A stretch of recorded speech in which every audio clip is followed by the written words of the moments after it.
Encore une halakha qui nous montre que chaque mot que la personne dit donc est important.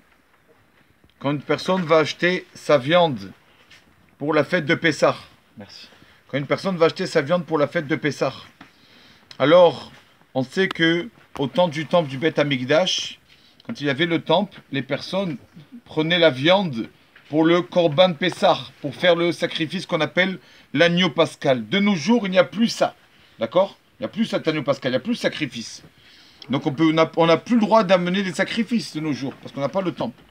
Mais quand une personne va aller et va dire aujourd'hui de nos jours, je vais acheter la fête, je vais acheter la viande pour Pessah, ça c'est problématique. Il n'a pas le droit de dire ça.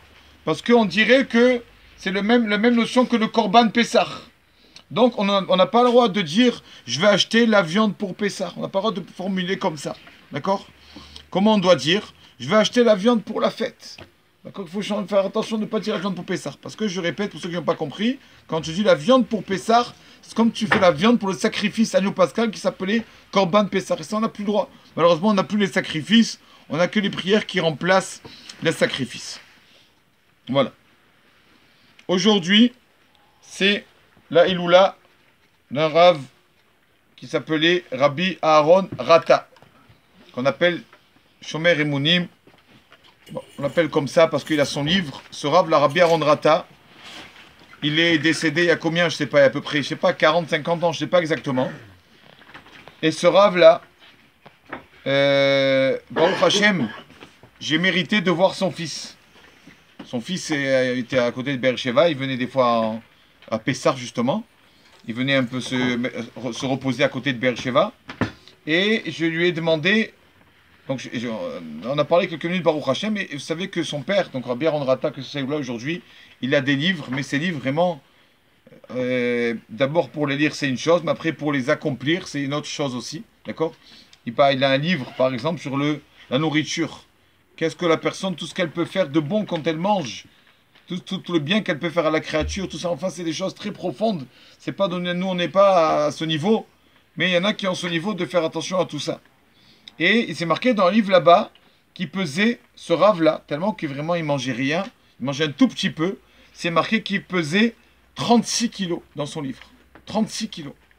Et j'ai demandé au fils, Rabbi, je lui ai demandé, c'est vrai, maman, c'est vraiment 36 kilos ou c'était exagéré? Alors, il m'a dit, c'est pas 36, c'est 32. C'était pas 36, 32. Son fils, il m'a dit. Montrer à quel point ce Rav Rabbi Aaron Rata, c'était un tzaddik. Pour montrer aussi à quel point, quelle force de Emouna il avait. Il y a une histoire qu'il écrit, lui, dans son livre. Lui, il écrit mais il dit pas de qui est là-bas, qui sont les personnes concernées dans l'histoire. Il raconte qu'il y avait un élève qui était en yeshiva. Avant, vous savez que dans les yeshivot, il n'y avait pas d'internat. Comment ça se passait? Les élèves allaient étudier la Torah.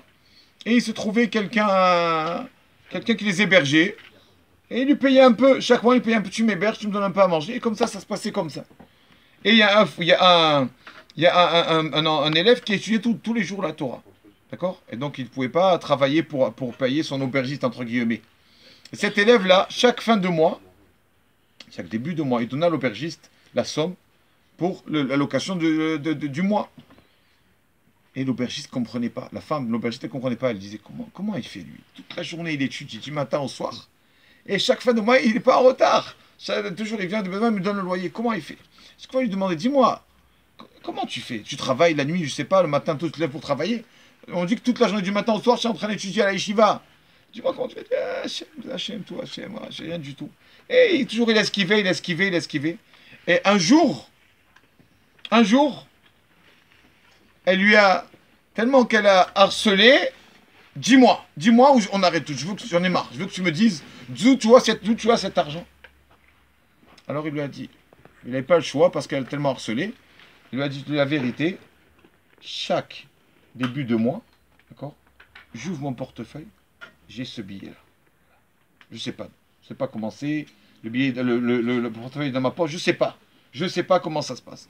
Je prie Hachem tous les mois et j'ai ça vient. Je sais pas de qui ça vient. D'accord? Donc vraiment comme un S. Et dès il lui a dit ça, ça y est, il a parlé, ça s'est arrêté. Faut pas parler. Il a parlé, ça s'est arrêté. C'est comme ça il écrit cette histoire dans son livre. Et son fils qui dit là-bas, son fils qui dit, je sais pas où il dit ça, je me rappelle pas. Oui, son fils dans la préface, oui. Son fils, il dit que son père lui avait dévoilé que c'était lui.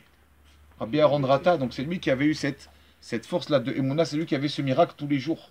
Sans travailler, sans rien, il avait tous les jours le billet, combien nous on aimerait, comme ça, avoir comme ça. Mais voilà, pour montrer que c'était un tzaddik. Bon, je ne connais pas beaucoup malheureusement, mais c'était vraiment quelqu'un qui faisait attention. Il a un livre qui parle sur la tefila aussi. Il a un livre donc, qui s'appelle Shulchan HaTaor, sur le manger aussi on l'a dit.